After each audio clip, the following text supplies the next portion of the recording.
Hello and welcome to the Kim Iversen Show. Thank you so much for joining us. Well, tonight we're going to be talking about a subject we don't touch much on this show, and that topic is of trans and in particular the alarming rise in teens seeking to transition from one gender to the other. Now, this topic is highly politicized with the focus often on trans in sports, using the correct pronouns, transgendered public figures on social media and in beer commercials. But tonight we're going to be talking to Dr. Miriam Grossman. She's a board-certified clinical child psychiatrist and author of several books, including her latest, Lost in Trans Nation. She's been sounding the alarm on the skyrocketing number of teens, in particular teen girls, who are now coming out as trans and are being pushed into puberty blockers and other medical surgeries that are irreversible with lifelong repercussions. Now, how prevalent is this issue really? How should parents and how should we as a society react when a child tells us they're trans? We're going to be talking about this and much more on tonight's show. But first, let's get to our sponsor, Birch Gold. Many are worried about the current and incoming recession that could be taking a real toll on our economy, the value of the dollar, and that toll, how it's going to be affecting our savings and retirement accounts.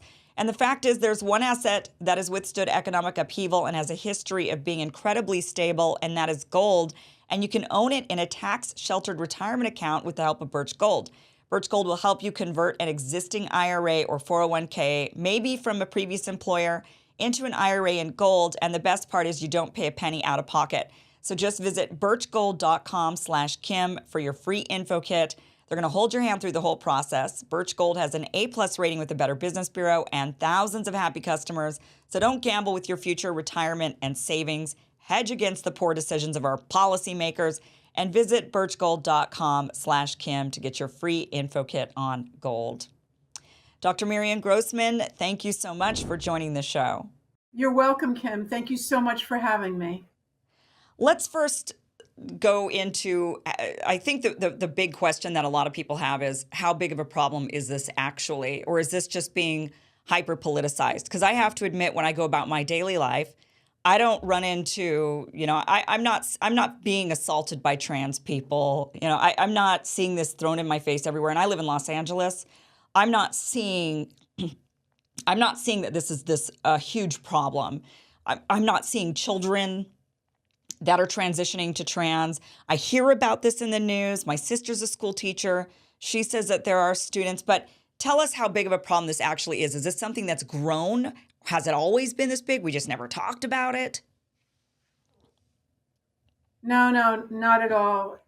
It was until very recently, until about 10 years ago, gender dysphoria, which is the intense feeling of discomfort with one's body, with one's sex body, it was extremely rare. And when I went to medical school, 40 years ago, when I was in med school and did my child psychiatry training, it was so unusual. The cases were so rare that none of us ever expected to see even one person in our entire lifetimes with what was called then gender identity disorder. It was something that you read about in a textbook. That's how rare it was in children. Yeah. So yes, it is something very new, and the rates of kids who suddenly proclaim that they are identifying as the opposite sex or some other gender are actually up about 5,000% just in the past 10 years or so. Wow. So yes, this is something that is something new in our culture. And the reason why parents especially, have to be aware of it is because many of us in the field see it as a social contagion. And I'll explain to you what I mean by that. Yeah, go ahead. One thing I want to ask, though, before you get into that is, as a kid growing up, you're right. I never met I never knew of a single student or peer who said, I actually identify as the opposite sex. I definitely saw tomboy girls, feminine boys. I heard of cross-dressing. What is the difference between somebody who, is there a difference? Or were cross-dressers, when I was a kid, was that just like, okay, it's a man who likes to dress in women's clothing, and that's more, yeah, it might be kind of strange, but maybe that was the precursor, like they weren't ready to say, I feel like a woman, I just like to dress in dresses. I mean, is there a difference between cross-dressing and gender dysphoria, or was that just a light way of saying gender dysphoria? Okay. This is an excellent point that you are bringing up, Kim. What I want parents to understand is that gender dysphoria is a symptom. For example, like fever is a symptom, or a painful leg, a painful knee is a symptom. It can represent many different conditions. There are many different psychological conditions which can present with the symptom of gender dysphoria. So you have, for example, a middle-aged man who uh, uh, begins to dress and live as a woman, and might in fact go through what we call gender reassignment surgeries, or now they're called gender affirming surgeries. You know, the whole thing has been very politicized, and all the terms that we're using. But those people, those adults who may have already lived, and we can name a number of them. I mean, Admiral Dr. Rachel Levine, for example, Mm-hmm. lived for many decades as a man, got married, had children, and then later in life, as a middle-aged man, went through the process of transitioning, so-called transitioning, into a woman. Now, it's not actually possible for a man to become an actual woman, but and I do need to say that at the outset, but that is one example of gender dysphoria and gender and transitioning. Now, we also have a group of much younger kids who might, at the age, this is like Jazz Jennings, right? At the age of 2, Jazz, was saying to his parents, I'm not a boy, I'm a girl. And that was persistent and consistent day in and day out. So that's another type of gender dysphoria. And now we have a third, some people would say fourth or fifth, but let's, for the sake of argument, we have another type of gender dysphoria, which is rapid onset. It's happening in kids that never before expressed any discomfort with being a boy or a girl. They may have been tomboys or more feminine girls. That's possible, but most of them weren't even that way. Most of them were completely, and some of them even super stereotypical girly girls, masculine boys. And I hate to get stuck in these stereotypes, but this ideology forces us to talk about stereotypes. So to answer your question, yes, there is a world of difference between the middle-aged man who has gender dysphoria and the little kid who's 4 or 5 years old and has gender dysphoria. And now we have these thousands and thousands of kids, tens of thousands most likely, who are suddenly identifying as a sex that is inconsistent with their bodies. These are different conditions, and we can't lump them together.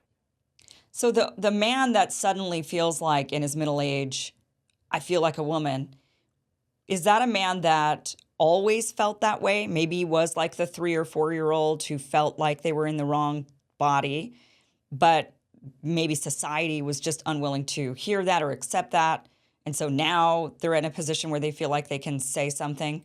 Or is this genuinely, or does it genuinely happen later in life. Like it's because you would say this is a mental illness. I think I agree. I feel like this is a mental illness. This is not like, oh, you're just born this way, and of course you're supposed to be transitioned into the other gender. That Well, is, to me, it's obviously a mental illness.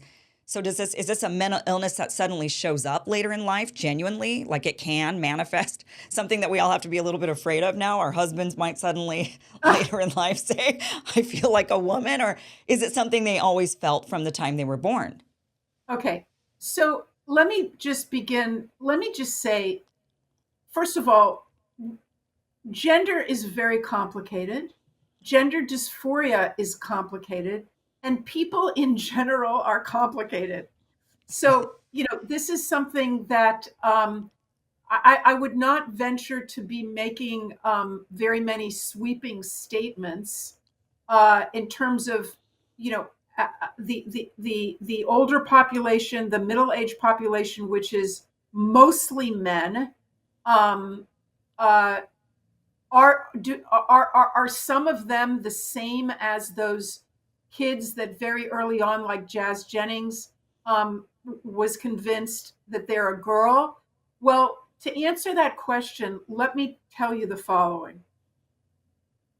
We have 11 studies, a total of 11 studies on those young kids, the Jazz Jennings type of children, that have followed them into young adulthood.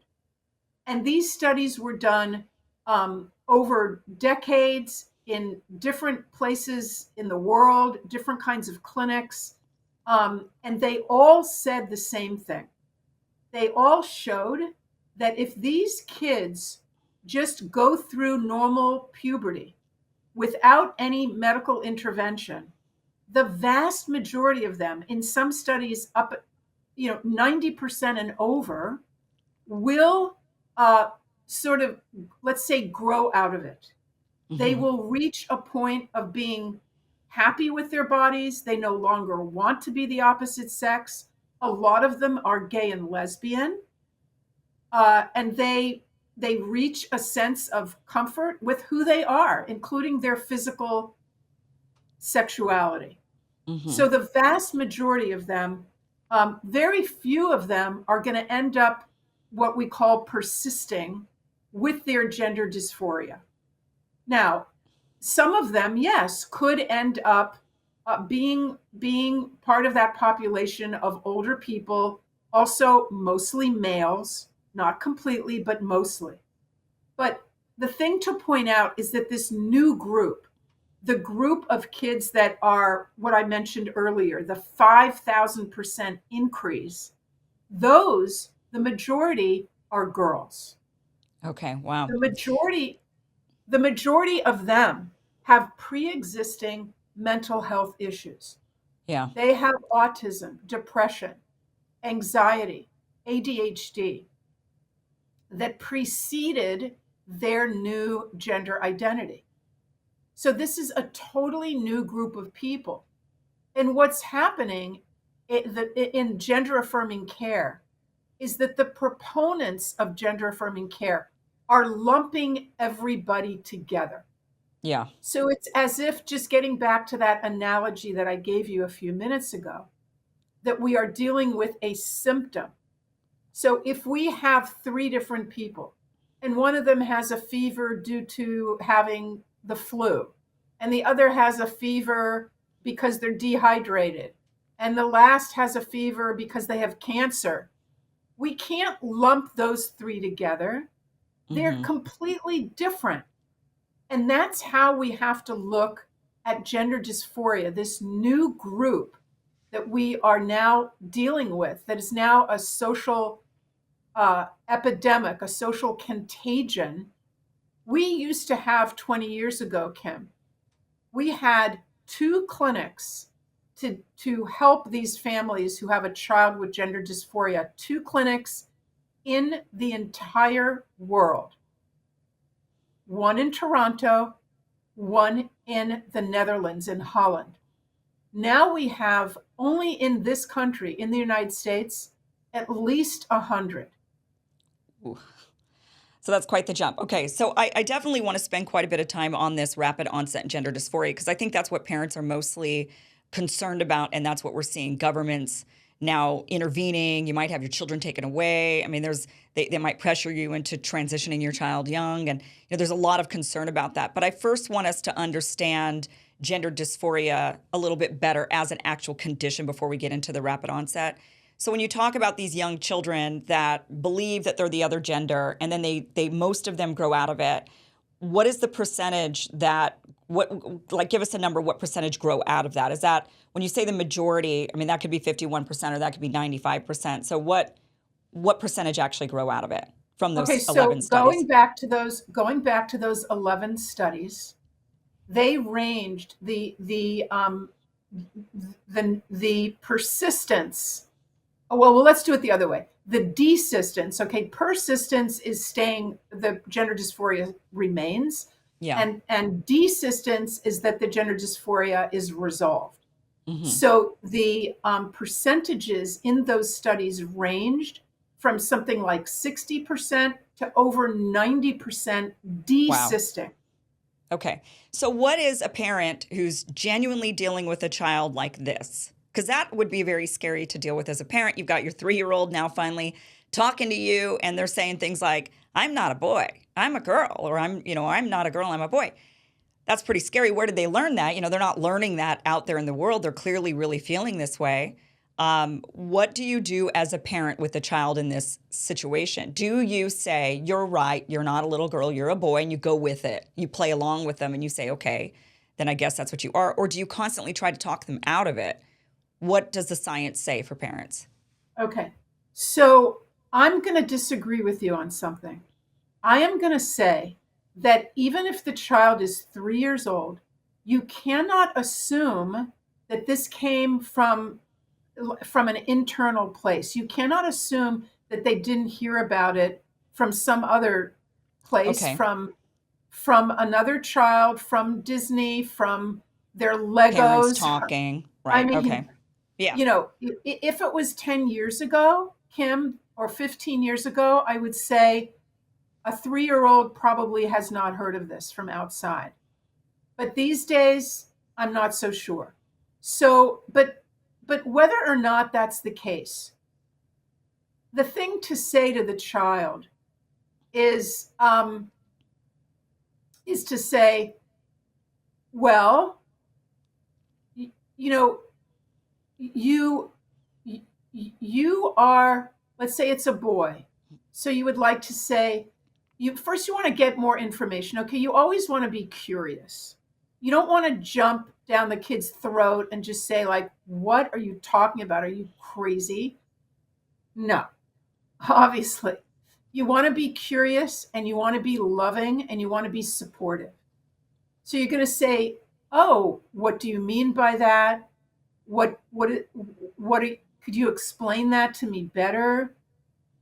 If the boy is saying that he wants to be a girl or he is a girl, um, why are you saying that? Do you think that is it better to be a girl than a boy? Did anyone tell you about that? Where did you learn about it? Um, is there something that you don't like about being a boy? So you just begin to ask a few questions, and you want to say, of course, that I'm always here for you. I'm going to help you with this. If it's persistent, I mean, not the very first time, they may say it and never say it again. But Hmm. if you notice that this is a pattern and that this is coming up again and again, you do at one point want to tell them in a loving way, well, you are a boy who feels like he is a girl or who wants to be a girl, and that is okay. Feelings change. Feelings can change. You cannot be a girl. You will always be a boy. But you know what? There's many different ways of being a boy. And it could be that you only know about a few ways of being a boy. Maybe you need to learn more about all the different ways there are of being a boy. Boys don't only love sports and rough play and love car. There's boys that are much more gentle, and they like to play with, with dolls, or they like to dress up, and that is fine. But it doesn't mean that you're a girl. What percentage of children, historically, maybe it's increased now with the young kids, but what has been the percentage of parents that are dealing with that with the child? Oh, this was something extremely rare.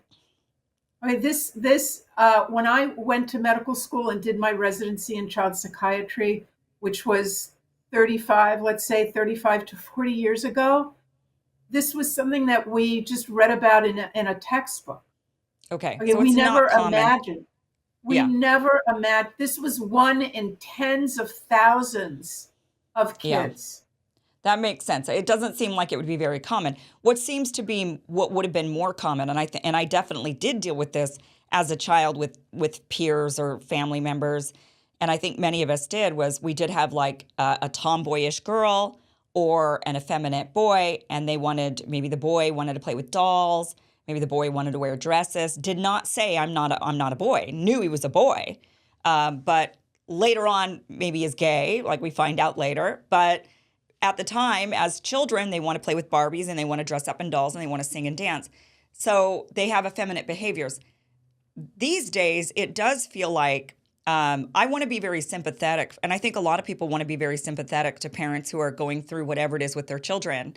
But we are seeing, because there's such a visceral reaction to this rapid onset gender dysphoria and the push for gender affirming care and transitioning your kids, that parents that have a little boy dressed up in a princess dress are being accused of transitioning their child. They're being attacked. Their kid is then being attacked, being told like, "Stop! You're a boy. Don't wear that dress."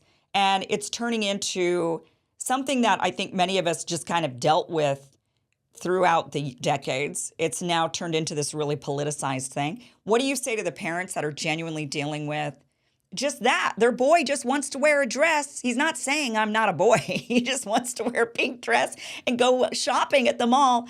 And the parents are now being accused of transitioning their young child. They're getting all these smirks and comments made at them, and their kid is now being harassed. Like, what happens to these parents in this, I'd say, culture battle that's happening?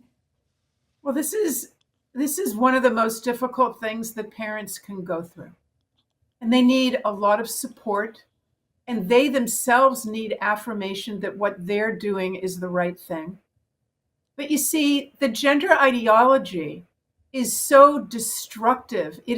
What it does is that these kids that don't fit in the box of stereotypes, which, oh my gosh, I mean, when I was growing up, that was the whole thing. We're anti-stereotypes. We want to take these stereotypes and put them in the trash. Right, right. Okay.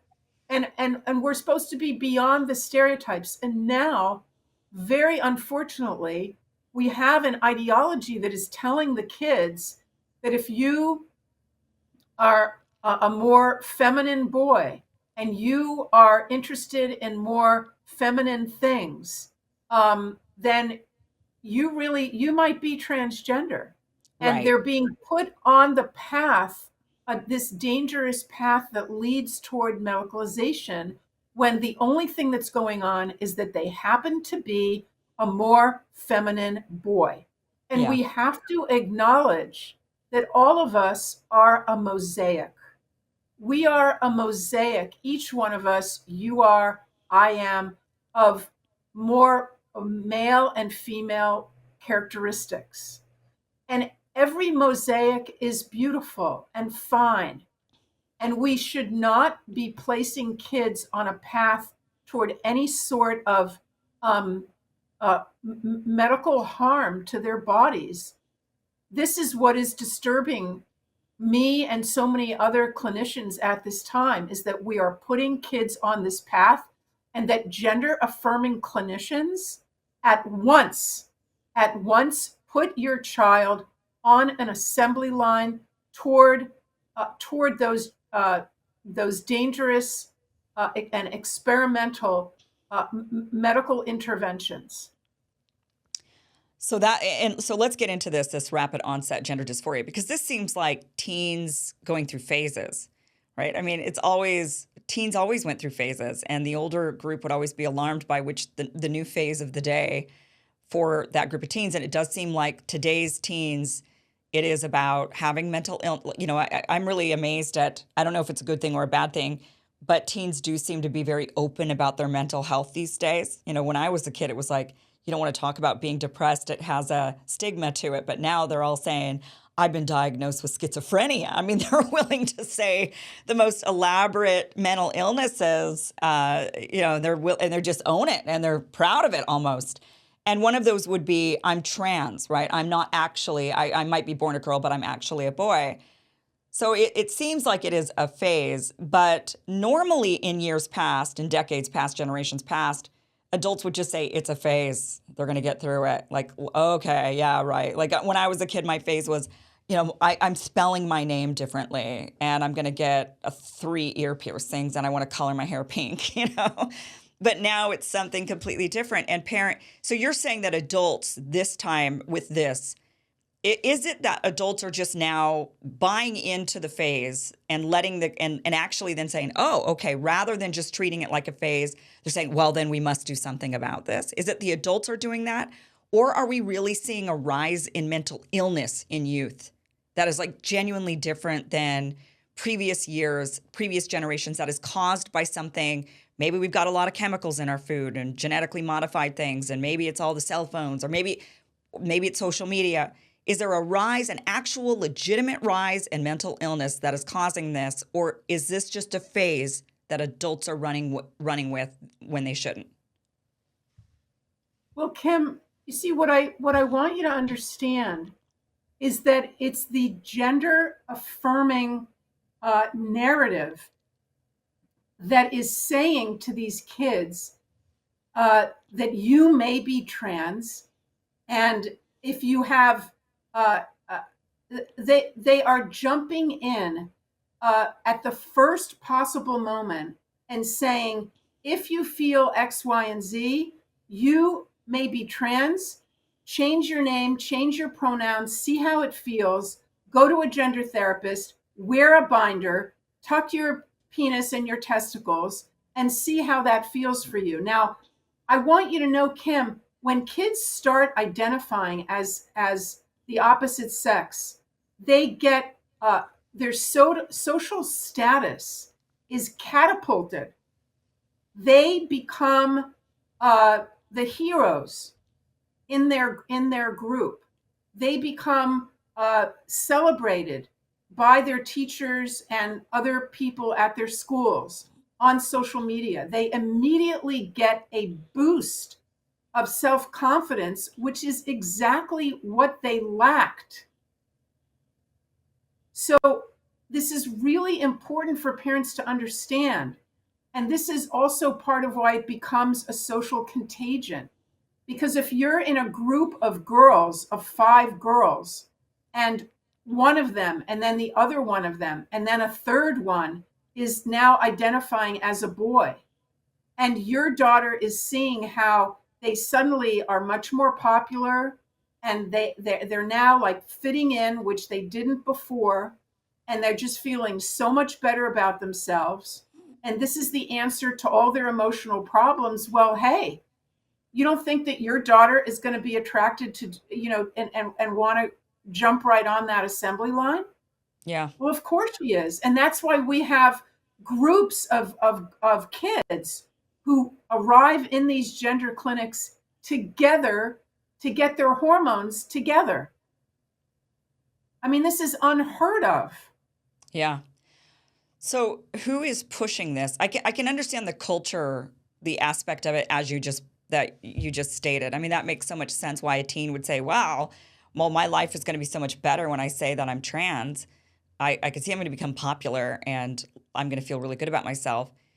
Is it the culture that's driving this, or is there a sinister group of, I've heard this, that the medical community has just a bunch of money to make off of these children, and so they're the ones really pushing it because of this. So is it the medical community pushing this? with therapists, child therapists, and then doctors, and there's so much money to be made in this? Or is it the culture that's driving it? Okay. I think that they're all factors. So I'll just remind parents that if you put your child on puberty blockers, which are almost always followed by opposite sex hormones, your child is a medical patient for life. I want Even you if to they understand choose, that. what if they choose later to stop? They grow out of this and they say, oh my gosh. And yeah, they did Okay. do these puberty blockers. Is there a point where they can reverse this? Well, sometimes you can, it depends how early you got into it. If you go on the blockers and the cross-sex hormones at a very early time and your genitalia do not develop, let's say a boy never experiences the normal surge of testosterone that his body is waiting for to go through normal puberty, he will never develop normal genitalia. He will never have mature sperm. He will be his sexual response will not be normal. You need to go through puberty to have all those things happen. So you're right.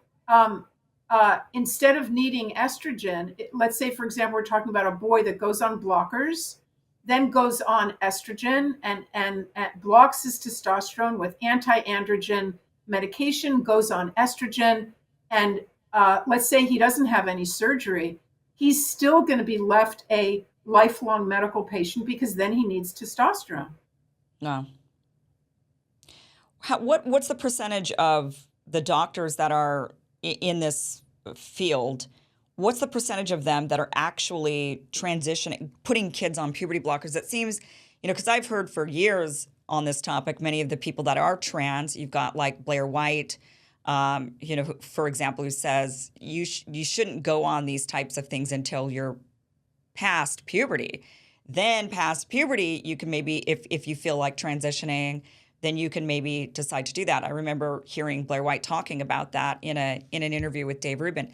So are there a lot of doctors out there that are saying, okay, yes, you're trans, we're going to give you mental therapy and affirm this mentally, but we're not going to do anything medically for a long time until you're past puberty? Or are the majority of them already saying, well, we got to just jump you onto the puberty blockers and prevent you from developing sexual function? You see, Kim, what doctors like myself are being told, the surgeons, the endocrinologists, everyone is being told by their medical organizations that you need to at once go on the medical track.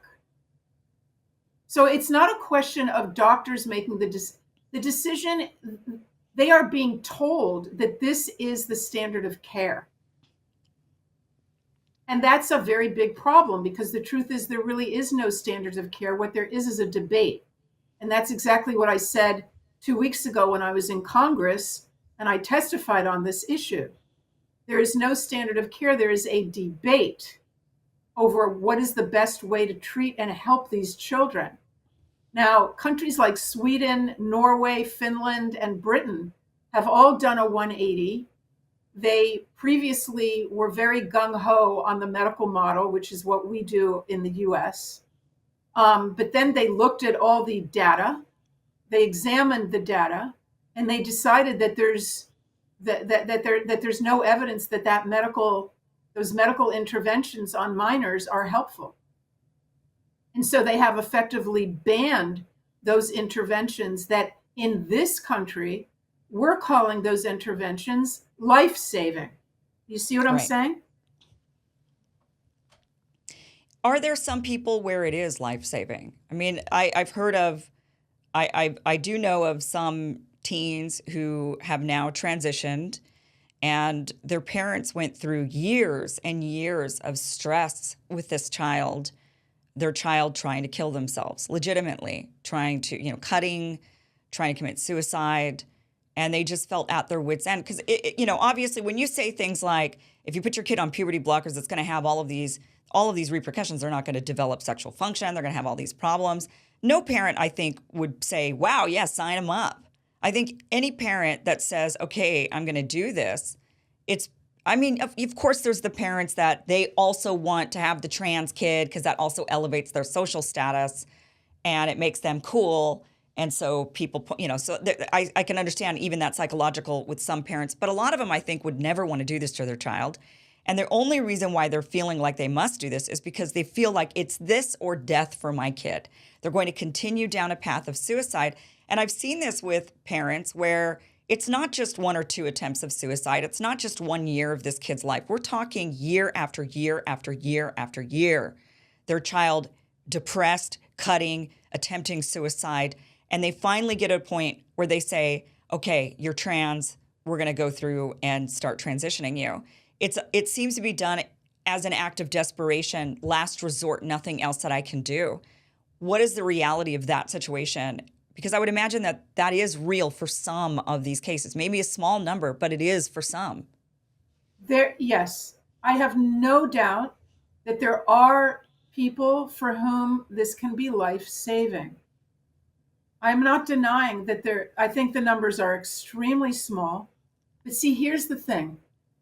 We don't know in advance who that's going to be. We don't know who on the other side of the transition is going to continue having large amounts of distress and symptoms and mental illness and suicidality. Because we know that on the other side of it, we know from long-term studies that that overall it doesn't look good for these people. They continue to suffer. Are there instances of individuals that it was life-saving and they would never turn back the clock and they're glad that they did it? Yes. Yes, there are. There are. But you see, we can't identify those people ahead of time. We can't say, for example, oh, if they meet, these certain criteria, then there's a close to 100% chance that on the other side of this, they're going to do great. We just can't do that at this point. And in fact, the studies that were done decades ago, back in Holland, which was, the idea of medically transitioning kids began in Holland. They were the first of all of the researchers. Like I said, there were only 2 or 3 clinics. I mean, it was such a rare condition that there just weren't many researchers in the world who had expertise in this area. But the researchers in Holland did develop expertise. And so it was their idea to give puberty blockers to these individuals. Before that, puberty blockers were only used for other for other conditions, let's say, for prostate cancer, for endometriosis, for precocious puberty. These are medical disorders. But the researchers the Dutch researchers about 20 to 30 years ago, maybe a bit more actually, they said, hey, let's try and find a group of these young people that are probably going to persist with their gender dysphoria, and let's prevent their puberties, because then they will be able to pass. If you don't go through all that surge of testosterone and get the facial hair and the lowered voice and the muscle mass and the broad shoulders, then these people will be able to pass better as women. Because again, they were mostly men. And so what they did, and this is really important, parents are not told this when they go to the gender clinic. This experiment, which is called the Dutch protocol, which was the very first time of giving blockers to kids with gender dysphoria, they very carefully picked those kids that would be part of the study. And they only included kids who, A, had early onset, the Jazz Jennings type of gender dysphoria, not gender dysphoria that develops in adolescence. It had to have developed in early childhood. That's A. And B, the kids had to be stable from a mental health point of view. They could not have serious problems with anxiety or suicidality or autism. Those kids were excluded from the study. Now, what we have done here, what the gender affirming narrative, those proponents have done, is they have taken that Dutch protocol and they are applying it to everybody. The most suicidal kids, the most autistic kids, okay, the kids who just developed their gender dysphoria a month ago. Those kids would never have been included in that Dutch study. Do you follow me? Yeah. But what did the Dutch study conclude? Did they find that it was helpful for those particular kids? Okay. So the problem is that the Dutch study only followed these kids for a year and a half. Oh, and that's not long enough. Okay, not long enough.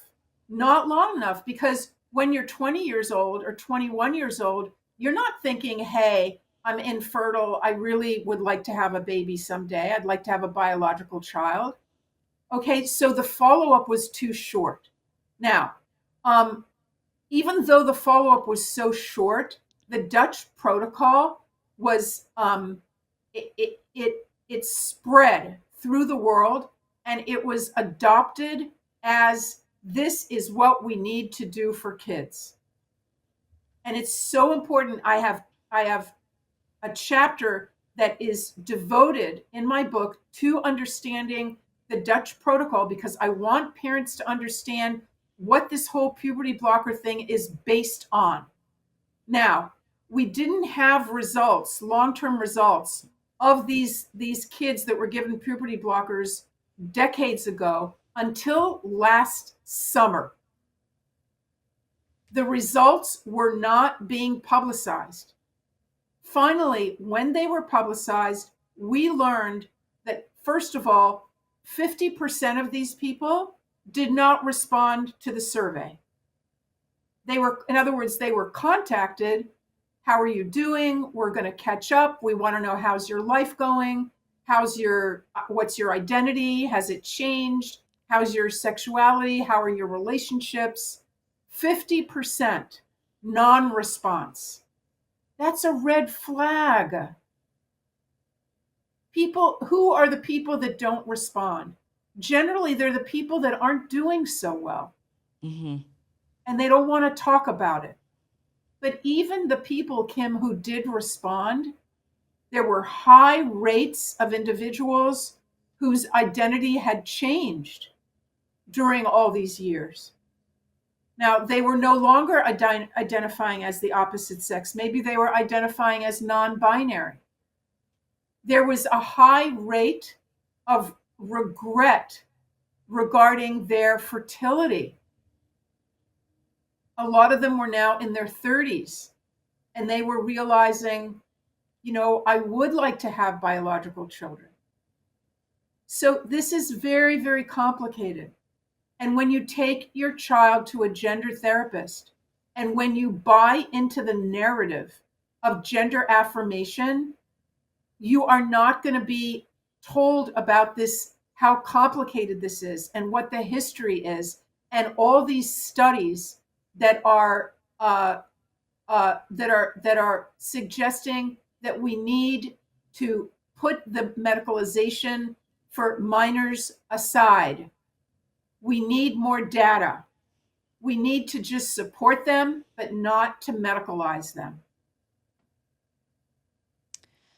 So it seems, though, that a lot of parents may not feel like they have a choice in this. So if you're not, you're a doctor, but many of us are not. So if our child presents with gender dysphoria, rapid onset as a teenager, they're 12 years old, they're suddenly cutting themselves and saying that they're in the wrong body, and I take my child to a psychologist or to the school counselor might notify me first and say, your child is identifying as the opposite sex, and now we're going to have them use the opposite sex locker rooms and bathroom. I mean, what happens to these parents? What is when this happens? What is it like for these parents? And at what point do they have an option to say, I don't believe in any of this. My kid is just going through a phase. I'm going to get them help for depression or some other thing. But do parents have the option to say, no, I'm not going to go through all of this? Okay. Well, it's first of all, it's devastating. Parents need a lot of support, but they don't need to reinvent the wheel. And of course, they have the option of saying, hold on just a minute. I am not going with this until I learn a hell of a lot more about it. And then what parents need to do is the same thing they would do with any condition. You jump on the internet and you do your research and you get connected to groups of parents that have already gone through this. And you get connected to support groups and other websites that are going to give you accurate information and not just the prevailing narrative.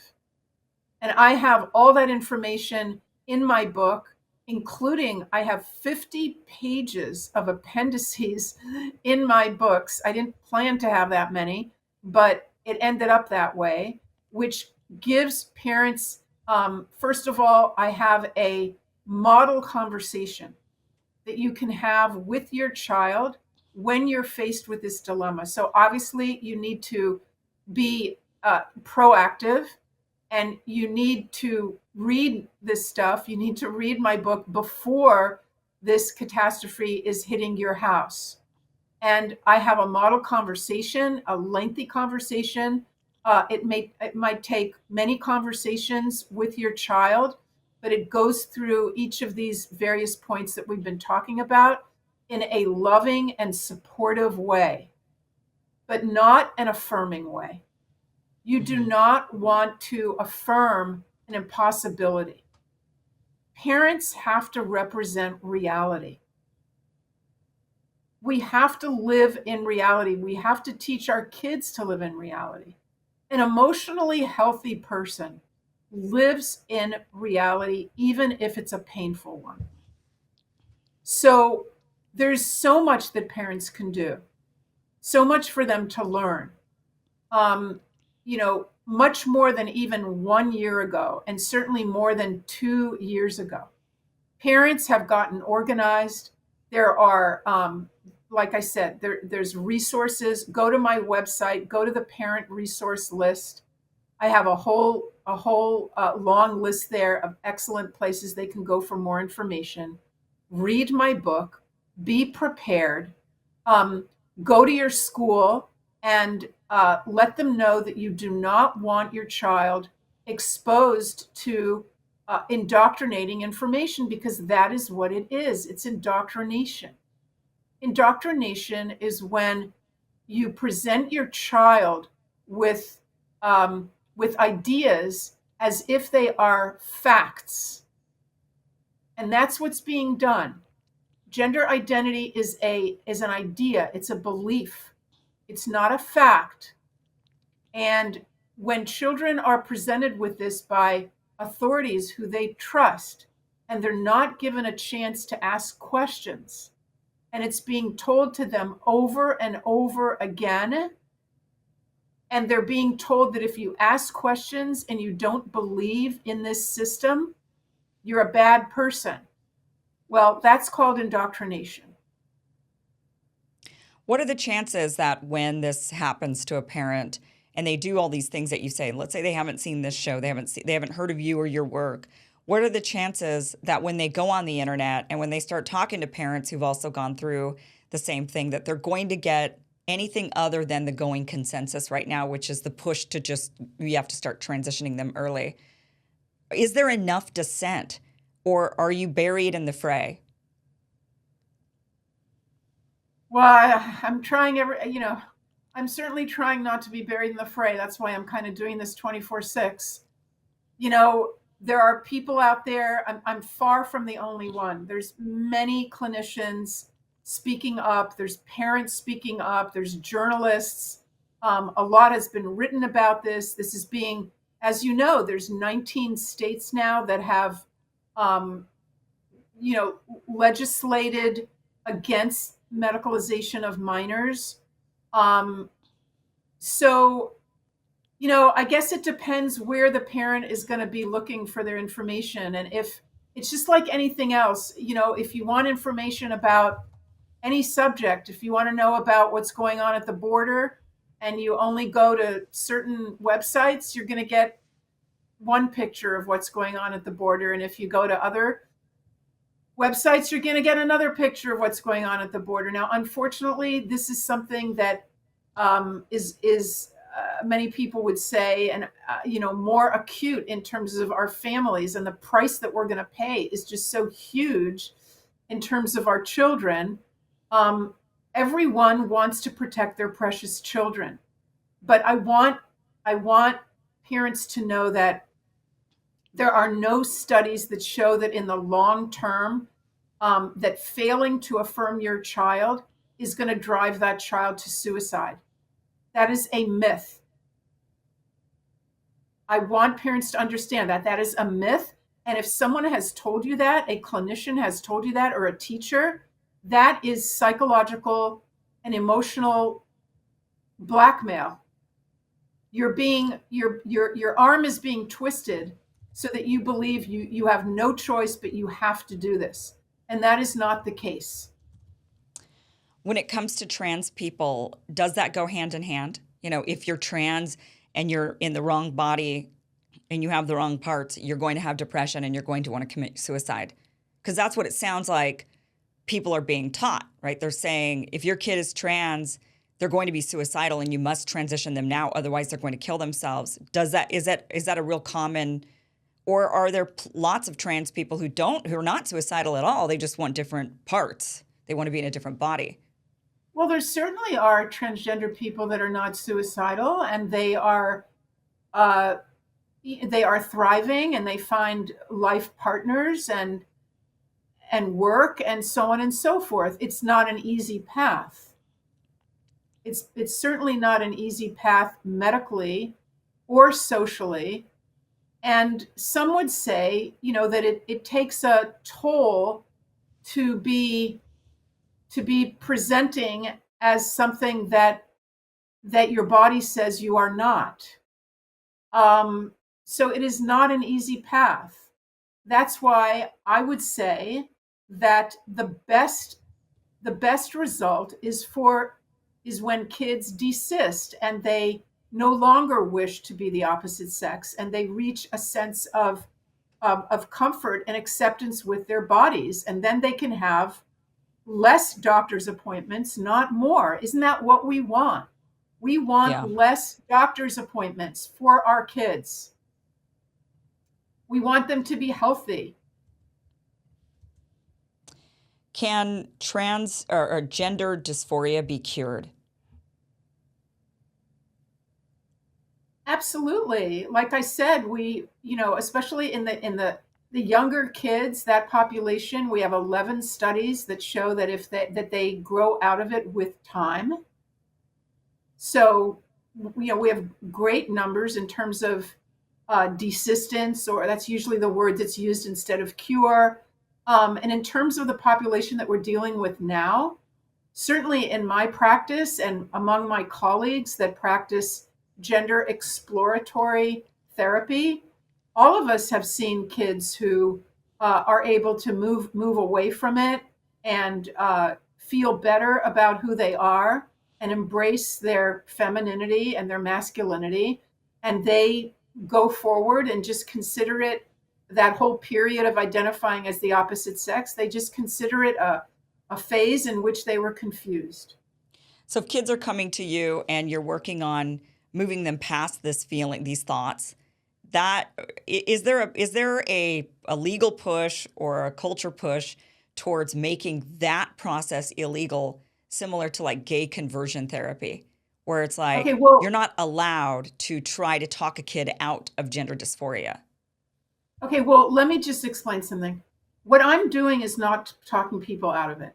What I'm doing is what I would do in any kind of therapy, which is to get to know my patient slowly, ask a lot of questions, be really curious about who they are, what their life is, what's going on in their family, what's going on with friends, at school. I get to know them as a whole person. Gender is one small part of that.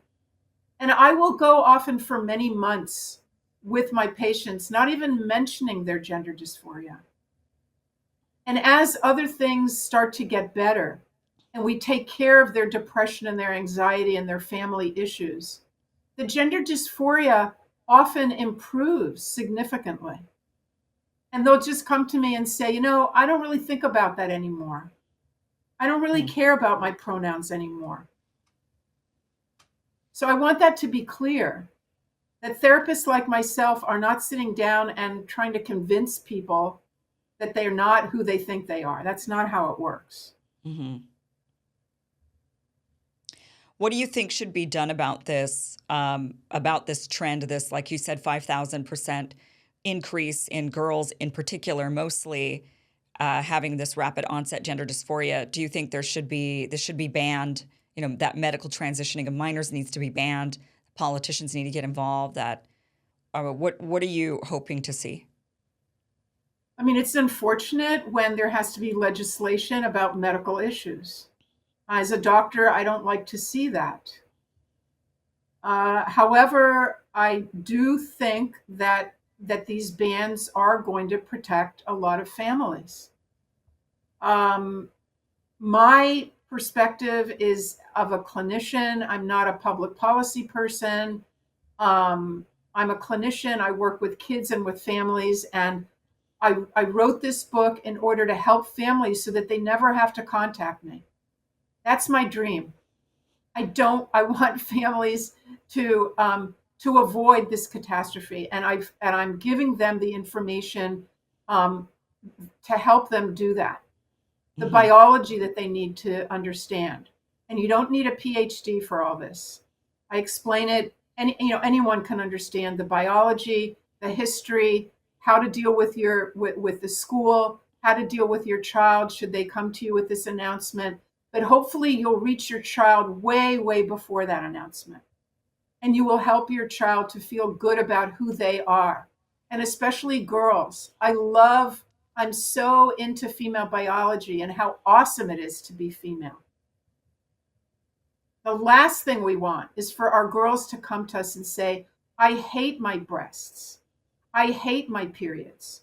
We want them to be educated and understand how female biology is awesome. Are there times when you don't feel so great? Yeah, okay, there's times when you might have a bad day, right? But overall, our female biology is unbelievable. Mm-hmm. And we should just be celebrating it instead of these ideas of wanting to bind our breasts and remove breasts. That's just horrific. We should never get to that point. My concern definitely with banning these types of procedures is for those rare cases where it really is truly a legitimate need for this type of intervention. And as you mentioned, that is real. It's rare, but it is real. And if we go about then having bans, then those parents will be left with no options, and that could be very devastating for them. But on the flip side, I definitely see this rise, and there definitely needs to be it needs to be curbed. And maybe that is just through culture. Maybe we culturally can say, we're eyes wide open to what's going on, and we're not going to buy into it.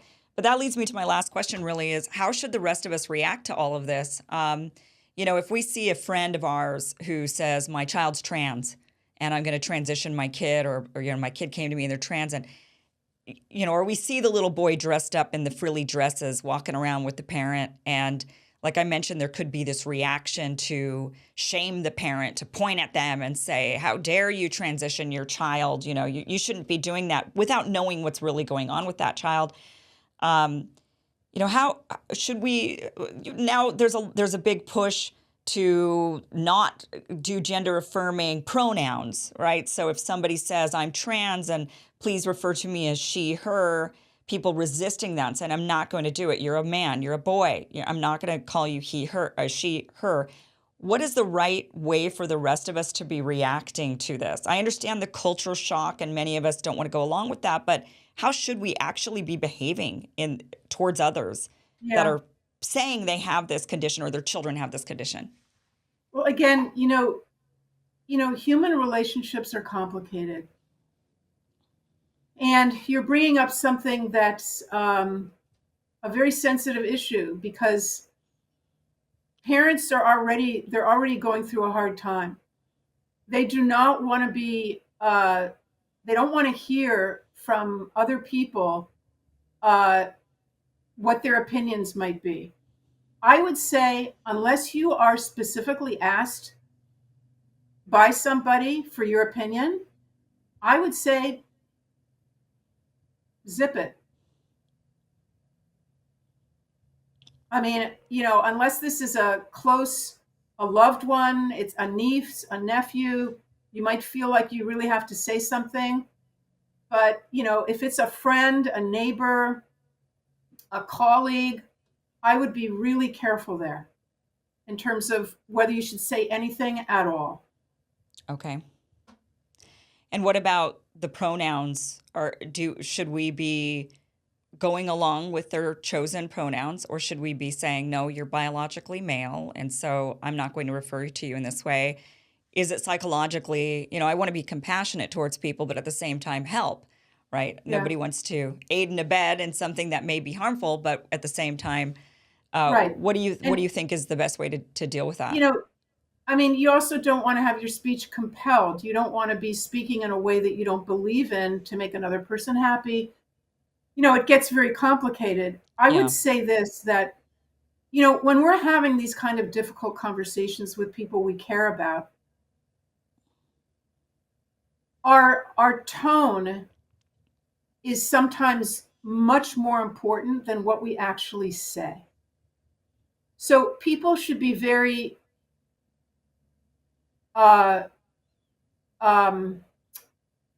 what's the word? Mindful. People should be very mindful about the tone that they're using, and make sure that it's a tone that is still supportive and respectful. And if you're going to be disagreeing and you're going to be saying, I love you, and our friendship and our relationship is very important, you're asking me to do something that I am not willing to do. Try and do it with that tone in which the caring part is stronger than the critical part of it. Dr. Miriam Grossman, thank you so much for joining us. This is, I get a little choked up about it because I do feel so bad for these people. I mean, and these parents that are going through this, and just what a crappy situation, and crappy for society to just treat people so poorly, but also to push people to do things that are just going to be so devastating to their futures, to who they are, to their bodies. The whole thing is just a crappy situation, all in all. I mean, it's just terrible. Kim, your emotional response is 100% correct. That is the response that any decent person is going to have, because we don't want any harm to come to our children. We don't want harm to come to other people's children. And so I'm going to tell you, good for you for feeling so strongly about this, and for those emotions to come up. And I have cried over this, and I have cried with patients, and I have cried with their parents. But and that is part of why, and I cried writing the book. So again, it's lost in translation. I really do feel it's going to help a lot of parents. I hope so. Thank you so much for joining us. Really a pleasure. Thank you, Kim. Thank you for having me.